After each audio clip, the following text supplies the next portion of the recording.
सर्वेभ्यो नमः। देववाणी संस्कृतं यूट्यूब चलदृश्यं प्रति भवतां भवतीनां च हार्दं स्वागतम्। मित्रों, प्रौढ़ रचनानुवाद कौमुदी, लेखक डॉक्टर कपिल देव द्विवेदी जी, कक्षा संख्या षट्चत्वारिंशत्तमी 46वीं कक्षा को आज पढ़ेंगे। ठीक है, 10 अभ्यास हमारे हो चुके हैं। आज 11वां अभ्यास पढ़ेंगे। ठीक है, पुस्तक ओपन कर लीजिएगा, पुस्तक नहीं है तो पुस्तक अवश्य मंगा लीजिएगा। ठीक है, ये व्हाट्सएप नंबर दिया है, यहाँ से आप संपर्क करके भी पुस्तकें ऑनलाइन माध्यम से मंगा सकते हैं।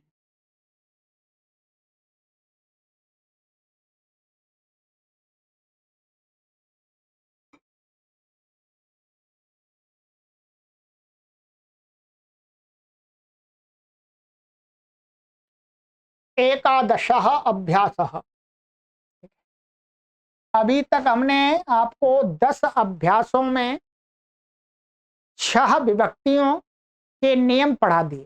प्रथमा, द्वितीया, तृतीया, चतुर्थी, पंचमी, षष्ठी और सप्तमी। सप्तमी अब आरंभ होगी, षष्ठी तक हो गया।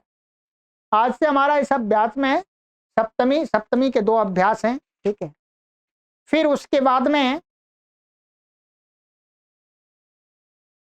अलग अलग प्रकार के और भी नए नए नियम आएंगे, महत्वपूर्ण नियम आएंगे। ठीक है,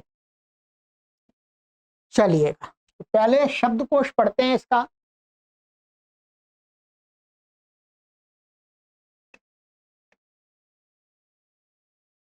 का विभाग, कंदुकाह गेंद, खूब पढ़ाया, खूब रटाया आपको। मयूखा किरण, जो सूर्य की किरण होती है उसको मयूखा बोलते हैं। व्यसनम विपत्ति, स्यंदनम रथ, एक तो रथ होता है, रथ उसको स्यंदनम भी बोलते हैं। क्षतम चोट माने घाव, कहीं चोट लग जाती है उसको क्या बोलते हैं? क्षतम। ये याद कर लीजिएगा, बहुत हमारे व्यवहार में प्रयोग होने वाला शब्द है। चोट को क्या बोलते हैं? क्षतम। ये शब्द है 5, 1 2 3 4 5 शब्द हैं, इनको याद कर लीजिएगा। और ये तो पुल्लिंग शब्द है, राम के समान इसका रूप चलेगा, इसका भी चलेगा। ये नपुंसकलिंग है, अका ह्रस्वकारांत 3, इनका गृहम के समान चलेगा। ठीक है, गृहम या फलम इत्यादि। चलिएगा अब आगे ये स्मरण कर लीजिएगा। वैसे स्मरण नहीं है इसमें, हो सकता है आपको एक तो ये तो याद ही है, ये नया शब्द आया, ये भी पुराना ही याद ही होगा, ये भी नया है, क्षतम भी नया हो सकता है। तो 2 शब्द पुराने, 3 शब्द नए। शब्दकोश को बढ़ाते जाइएगा। खा विभाग, धातु, पत गिरना अथवा पड़ना। पड़ना इन्होंने माने गिरना, गिरना अर्थात ऊपर से कोई चीज गिरना। ठीक है, ऊपर से, साइड से, कहीं से भी गिरना। और पड़ना का अर्थ होता है कि ऐसी खड़ी हुई है, ऐसे गिर जाना है। जैसे मैं खड़ा हूं, मैं एकदम गिर जाऊं, वहीं गिरूंगा जहां खड़ा हूं। ठीक है, ऐसा नहीं कि ऊपर से गिरूंगा। एक तो छत से गिरना, वो अलग प्रकार का गिरना होता है, और एक जहां खड़े वहीं गिर जाना, अंतर तो है। तो दोनों प्रकार का गिरने के लिए ये धातु का प्रयोग है, पत का। ध्यान रखेंगे, चाहे छत से गिरे, चाहे पेड़ से गिरे, चाहे वो जमीन पर खड़ा खड़ा गिर जाए। आपत, इसमें क्या है? आंग लगा दिया, आंग उपसर्ग लगा दिया तो इसका अर्थ बदल जाएगा। इसका अर्थ हो आ पड़ना, माने कोई समस्या आ पड़ना, कोई कार्य आ पड़ना। ठीक है, इस प्रकार का कोई परेशानी आ पड़ना, कोई बीमारी आ पड़ना तो आपत, ये किसी विषय का आ जाना, अथवा प्रतीत होना, ये भी एक अर्थ है, प्रतीत होना। अनुपत, अनुपसर्ग लगा करके इसका अर्थ हो जाएगा पीछा करना, है पीछा करना। और उत उपसर्ग लगा देंगे, उत्पत का अर्थ हो जाएगा उड़ना और अथवा उठना।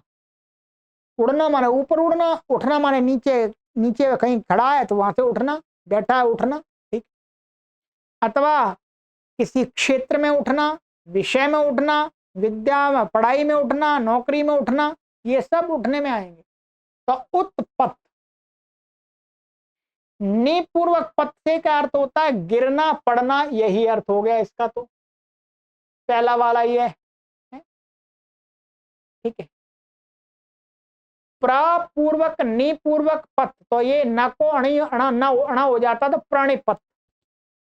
प्रनिपूर्वक पद धातु का अर्थ होगा प्रणाम करना, प्रणिपतति, नमस्कार करता है, प्रणाम करता है, ठीक है, ये हो गया।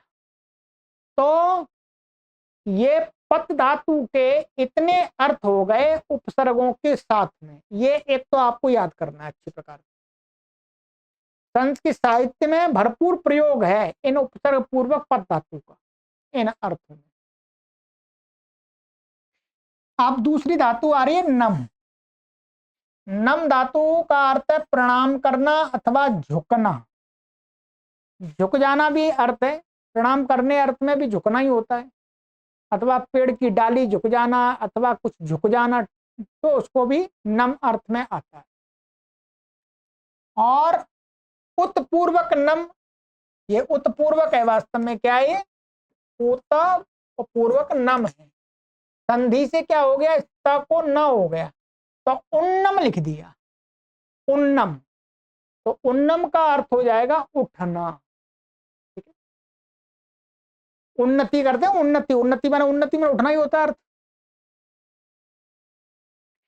आवानम, अब पूर्वक नम धातु का अर्थ होगा झुकना, इससे ही अवनति भी बनता है इसी से।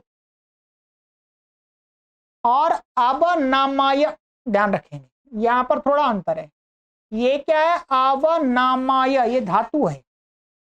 ये क्या धातु है, ये वस्तुतः इन्होंने अण्यंत धातु है, इन्होंने ऐसा दिखा दिया इसको। ये वास्तव में क्या है, अवनमी, अवनमी धातु है वास्तव में। ये अण्यंत धातु है, ये ध्यान रखेंगे। ये नमय दिखा दिया है इसका रूप चलाने के लिए। वास्तव में ये क्या है, अवनमी, ये अण्यंत धातु है, अणिच आया है इसमें। जैसे करना, करवाना, झुकना, झुकाना, तो अणिच प्रत्यय आकर के ये अवनमी है। यहां पर इन्होंने ऐसा रूप इसलिए दिखाया है क्योंकि आपको रूप चलाने में सरलता हो जाए। तो सरलता तो नहीं होगी वास्तव में, वैसे कठिनता ही हो जाएगी। वास्तव में ऐसा बताना चाहिए, अवनमी, इसका रूप चलेगा अवनमयति, अवनमयता, अवनमयंती, ऐसे रूप चलते हैं, ठीक है। तो जब आप पाणिनि व्याकरण पढ़ेंगे तो समझ जाएंगे ये ऐसा कैसा बनता है। धातु तो अवपूर्वक नम पूर्वक णिजंत धातु है, णिच प्रत्यय है। प्रपूर्वक नम का तो न को अणा हो जाता, प्रणम माने प्रणाम करना, यही अर्थ है, दोनों का समान है, ठीक है। ये नम धातु के उपसर्ग पूर्वक ये कुछ भिन्न भिन्न अर्थ हो गए, इनको याद कर लेना। फिर आगे पच धातु है, इसका अर्थ होता है पकाना और पकना, दोनों अर्थ होते हैं। यहाँ एक ही अर्थ लिखा हुआ है, पकाना, पकाना, पकना भी अर्थ होता है, ठीक है। पकाना अर्थ भी होता है, पकना अर्थ भी होता है। जैसे पाचकः भोजनम पचति, क्या है, पाचकः भोजनम पचति, पाचक भोजन पकाता है। और इसके अतिरिक्त एक ऐसा भी प्रयोग होता है कि भोजनम पचति, भोजन पक रहा है, क्या भोजनम पचति, तो दोनों अर्थों में इसका प्रयोग है, पकाना और पकना, ध्यान रखेंगे। ठीक है, जैसे फलानी पचंती, फलानी पचंती, वहां पर दूसरा इस प्रकार का होता है, फल पक रहे हैं। फलों का पकना अलग प्रकार का होता है, भोजन का पकना अलग होता है। ठीक है, परिपूरक पच धातु का अर्थ होता है परिपक्व होना, परिपक्व, मजबूत होना। विपूरक पच धातु का अर्थ होता है फलित होना। क्या है? फलित, माने परिणाम प्राप्त हो जाना। ठीक है, ये धातु हो गई पच। पच का आपको देख लीजिएगा, पच धातु उपसर्ग पूर्व अर्थ इसके हो गए। अंत में एक धातु दे रहा है आस धातु। आस धातु का अर्थ है बैठना। क्या अर्थ है? बैठना। आस्ते बहुत प्रयोग होता है, ये भी बोलचाल में और साहित्य में इसका भरपूर प्रयोग है। तो आस माने बैठना। तो ये सभी धातु जो भी चार धातु आ गई, इसमें से तीन धातु तो उपसर्ग पूर्वक भी आपको दिखाई है। वो उपसर्ग पूर्वक का क्या क्या अर्थ होता है ये आपको अच्छी प्रकार से स्मरण कर लेना है। और आस धातु का अर्थ बैठना है, इसको भी स्मरण कर लीजिएगा। चलिएगा, ये हो गया आगे। अब चलते हैं आगे। 15 धातुएं बना दी हैं, चार धातुओं की 15। ठीक है, अब आता है अव्यय का क्रम। ग, सद्य का अर्थ होता है शीघ्र, माने अभी अभी, तुरंत, जल्दी। ठीक, सद्य।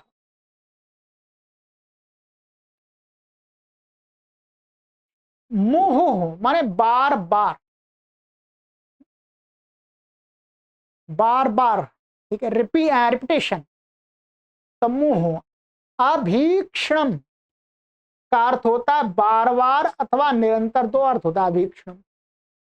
अभीक्षणम माने बार बार अथवा निरंतर, लगातार। ये तीन हैं अव्यय, इनको याद कर लीजिएगा। इसके बाद आता है घ, विशेषण आते हैं। विशेषण। अधीतिन का अर्थ है विद्वान, ये मूल शब्द है, इसका रूप चलेगा। ये क्या है? इन्नंत शब्द है, इसका रूप चलेगा जैसे दंडिन के समान, सन्यासिन के समान रूप चलेगा।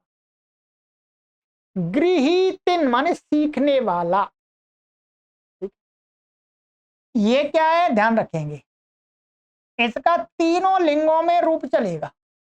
तो मुख्य रूप से ये दो तीनों लिंगों में चल तो सकता है, परंतु क्या है, नपुंसक लिंग में इसका प्रयोग होगा नहीं मुख्य रूप से। पुल्लिंग और स्त्रीलिंग के लिए होगा। स्त्रीलिंग में क्या करना है? स्त्रीलिंग में जब आप स्त्री में कोई विदुषी है, कोई विदुषी स्त्री है, उसके लिए प्रयोग करेंगे तो क्या करना है? इसमें ई जोड़ देना है। इसको क्या बना देना? अधीतिनी, ऐसा बनेगा ये। अधीतिनी, ये ऐसा बन जाएगा। अधीतिनी का अर्थ हो जाएगा विदुषी स्त्री। अब इसका रूप चलेगा नदी के समान, ये ध्यान रखेंगे। इसका पुल्लिंग में तो सन्यासन के समान चलेगा। जैसे संस्कृत में कोई स्त्री सन्यासी है तो सन्यासिनी बोलते हैं, वैसे अधीतिनी। इसी प्रकार से गृहीतिनी माने सीखने वाली कोई स्त्री, बहन, माता। ठीक है, उसका भी रूप ऐसे चलेगा नदी के समान। नपुंसकलिंग में इसका प्रयोग नहीं है, होगा ही नहीं, क्योंकि चलिएगा। तो ये हमारा हो गया शब्दकोश, बहुत विशेष शब्दकोश है। ये आप थोड़ा सा इसमें मेहनत कीजिएगा, परिश्रम कीजिएगा। ठीक है, थोड़ा सा ध्यान पूर्वक इसको स्मरण कीजिएगा एक बार। ठीक है, संस्कार बनाइए। अब व्याकरण के बारे में बताएंगे। युष्मद शब्द और सप्तमी विभक्ति से संबंधित इसमें व्याकरण की बात बताई जाएगी। ठीक है,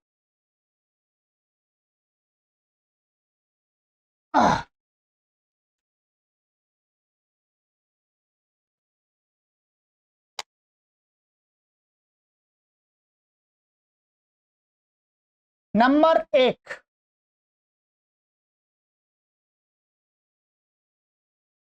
युष्मद के पूरे रूप स्मरण करो। ये पहले तो हमने प्रारंभिक रचनानुवाद कौमुदी में भी कराए थे, फिर रचनानुवाद कौमुदी में भी कराए थे, फिर याद कर लीजिए, याद तो है ही आपको। ठीक है, देखो शब्द रूप संख्या 85। ठीक है, आइएगा आगे चलते हैं।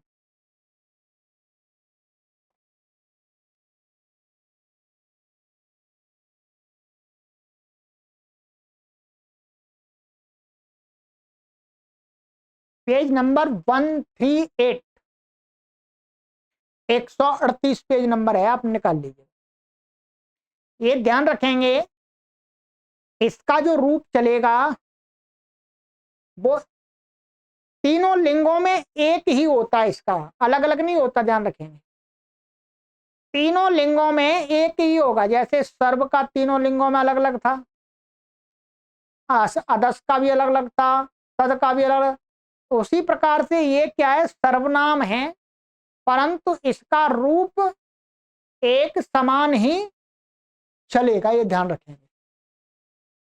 एक जैसे रूप रहेंगे, चाहे कोई स्त्री हो, चाहे कोई पुरुष हो, चाहे कोई नपुंसक हो। ठीक है, आइएगा, चलिए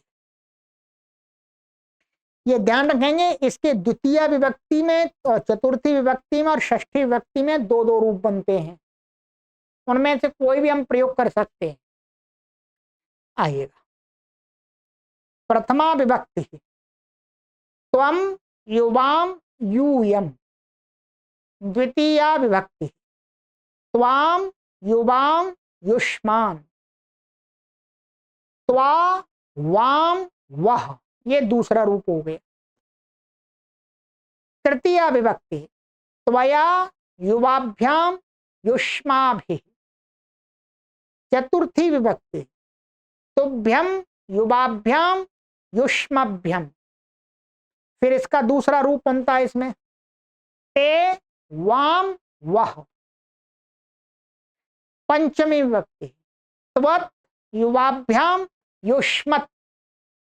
षष्ठी विभक्ति तव युवयोः युष्माकम। दूसरा रूप ते वाम वह। सप्तमी विभक्ति त्वयि युवयोः युष्मासु। ठीक है, इसमें क्या है आप देखेंगे, द्वितीय विभक्ति, चतुर्थी और षष्ठी में जो दूसरा रूप बना हुआ है उसमें कुछ विशेष नहीं है। देखिए क्या अंतर है इसमें, चतुर्थी और षष्ठी में तो समान रूप है, द्वितीय वो दूसरा वाला रूप ते वाम्बह ते वाम्बह।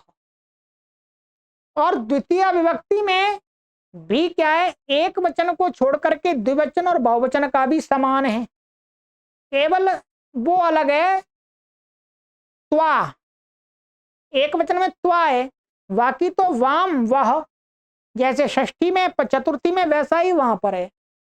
अब आपको याद क्या करना है, आपको केवल 4 शब्द याद कर लेने, 4।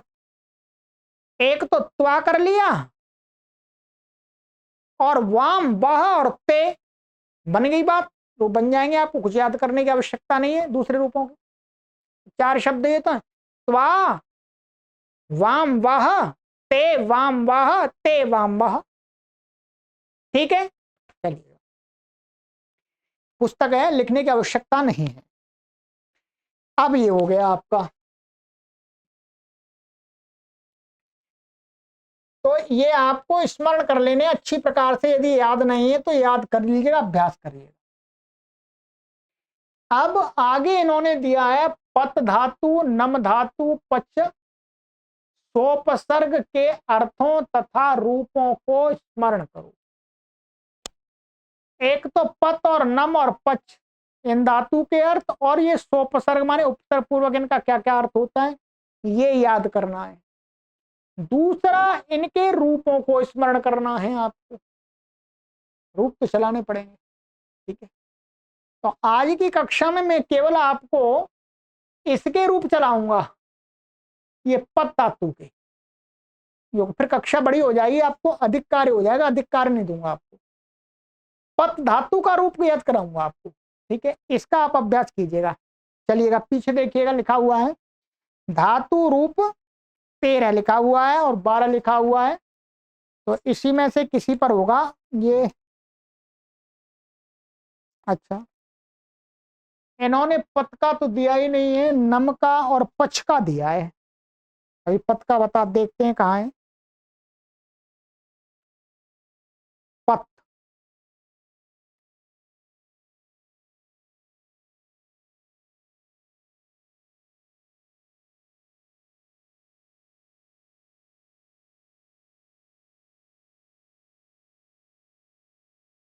पत का इन्होंने यहाँ पर तो नहीं दिया, अभी यहाँ देखते हैं पत का दिया होगा।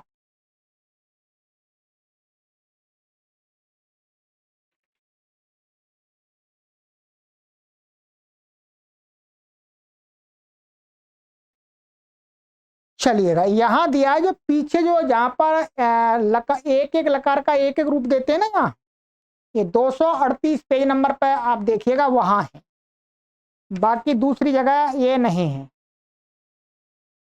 ठीक है, और मैं एक बार कंफर्म कर लेता हूं इसमें।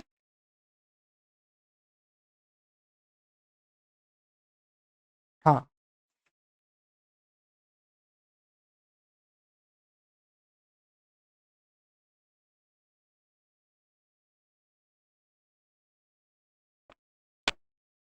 पद का नहीं दिया। चलिएगा, तो अब मैं पद का आपको रूप इसका चलवा देता हूं, पीछे देख लीजिएगा, पीछे आप खोल लीजिएगा 238, जहां पर भी कुछ विशेष होगा वो बता दूंगा मैं आपको।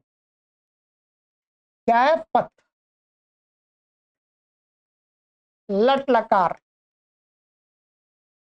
क्या बनेगा लट लकार में, पाती, सामान्य, संक्षिप्त प्रत्यय वही अति लग जाएगा। तो पतति पतता पतंती, पतसी पतथा पतथ, पतामी पतावह पताम। ठीक है, फिर लट के बाद में हमारा क्रम आता है धातु का लोट। ठीक है, क्या आता है, लोट लकार। लोट में क्या बनेगा, लोट में बनेगा पततु,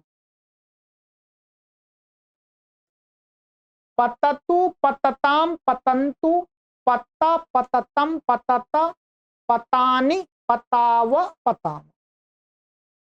ठीक है, फिर लट लोट, लोट के बाद आता है हमारा लंग। लंग में क्या बनेगा, सरल है इसका, अपतत,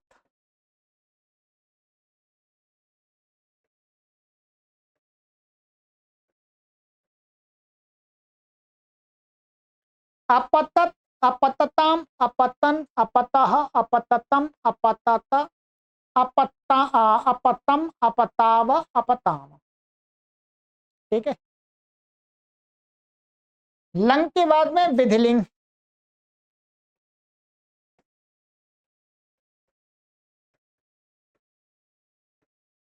पतेत,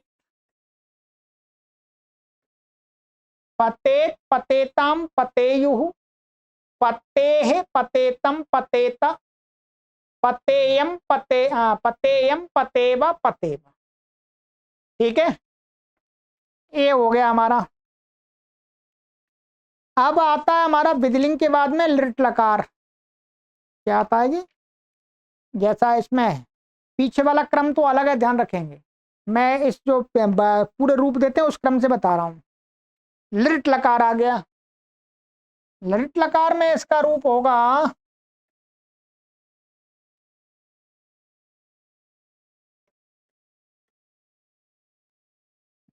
ये पतिष्यति,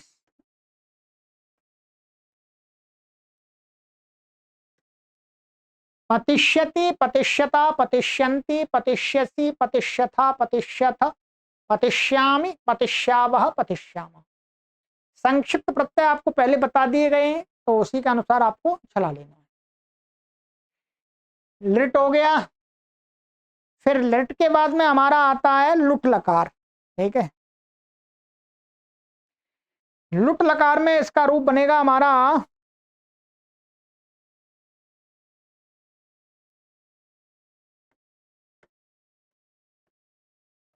पतिता। ठीक है, पतिता, पतितारऊ, पतितारः, पतितासी, पतितास्थः, पतितास्थ, पतितास्मि, पतितास्वः, पतितास्म। ठीक है, चलिए अब लुट के बाद में हमारा आता है लिट हो गया, लुट हो गया। फिर आता है हमारा आशीलिंग। ठीक है, क्या आता है? आशीर्लिंग।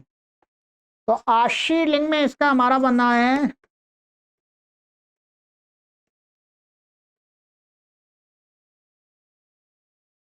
पत्यात। तो पत्यात, पत्यास्ताम, पत्यासुः, पत्याह, पत्यास्तम, पत्यास्त, पत्यासम, पत्यास्व, पत्यास्म। ठीक है, ये हो गया। अब इसके बाद में हमारा आता है ये आशीलिंग हो गया। फिर आता है लृंग लकार।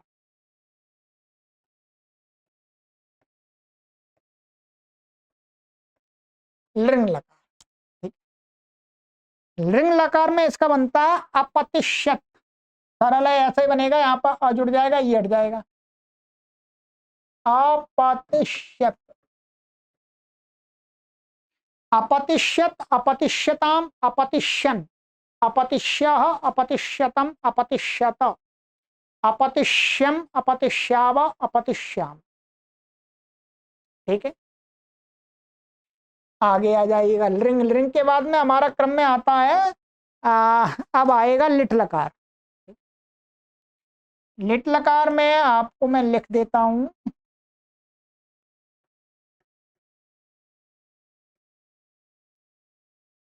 ठीक है, देखिए लिट लकार में बनेगा पपात। ठीक है,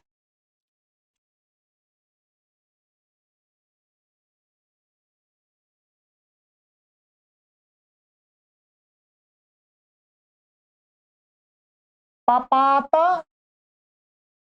पेततुः,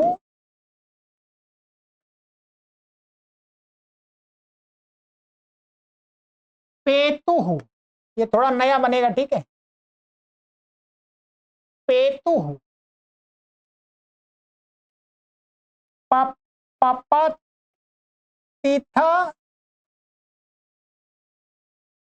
पेतथुः, पेत,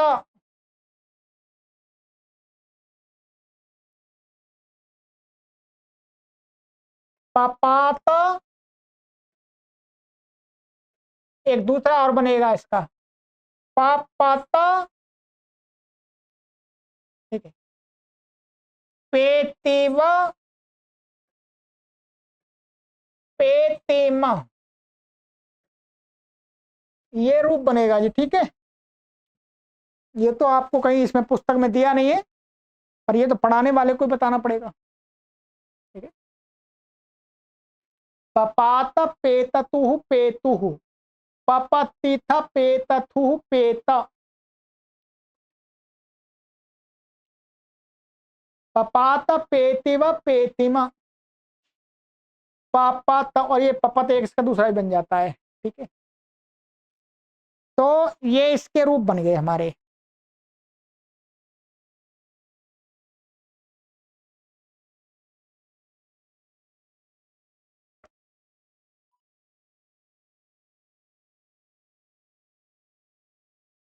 चलिएगा, अब इसका क्रम में आएगा हमारा लुंग लकार। लुंग लकार में इसका बनेगा ये अपप्त, अपप्तत। इसको भी मैं लिख देता हूं आपको। ठीक है,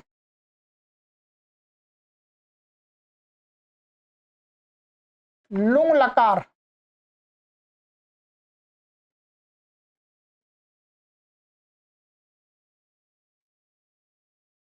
अ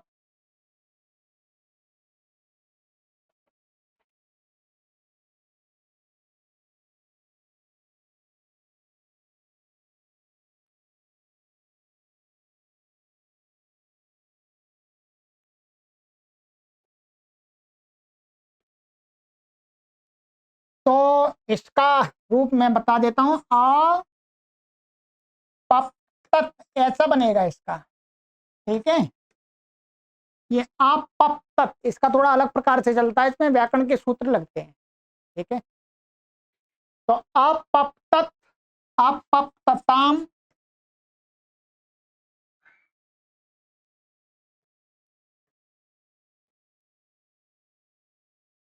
अपप्तन लिख लीजिएगा आप, आगे काम आएगा यह।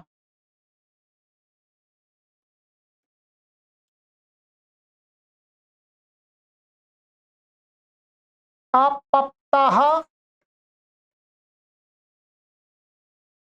अपप्ततम,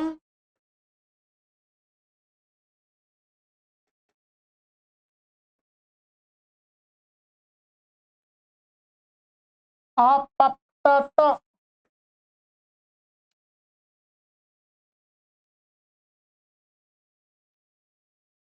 अपप्तम,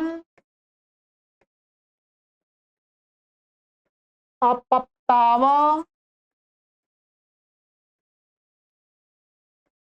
अपप्ताम। ठीक है जी, ये थोड़ा सा कठिन है, आपको यह पुस्तक में नहीं मिलेगा। तो अपप्तत, अपप्तताम, अपप्तन, अपप्तः, अपप्ततम, अपप्तत, अपप्तम, अपप्ताव, अपप्ताम। ये हो गया हमारा लुंग लकार। ठीक है, चलिएगा, तो आज आपको इतना ही कार्य देता हूं, काफी अधिक कार्य हो जाएगा आपके लिए। ठीक है, तो इतना आपको याद करना है, क्योंकि इसमें जो रूप है, मैं उपसर्ग के जितने भी धातु के साथ लगा करके प्रयोग बनाए, उनका भी मैं आपको जहां जहां रूप में भेद आएगा उसको लिखाऊंगा। ठीक है, तो 3-4 कक्षाएं इस अभ्यास की बनेंगी। ठीक, चलिए, तो ये आज आपको मैंने कार्य दे दिया। एक तो शब्दकोश आपको याद कर लेना पूरा, युष्मत् शब्द के रूप याद कर लेना है, और पत धातु के रूप आपको लिखा करके मैंने बता दिए, उनको याद कर लेना है। ठीक है, चलिए, सर्वेभ्यो नमः।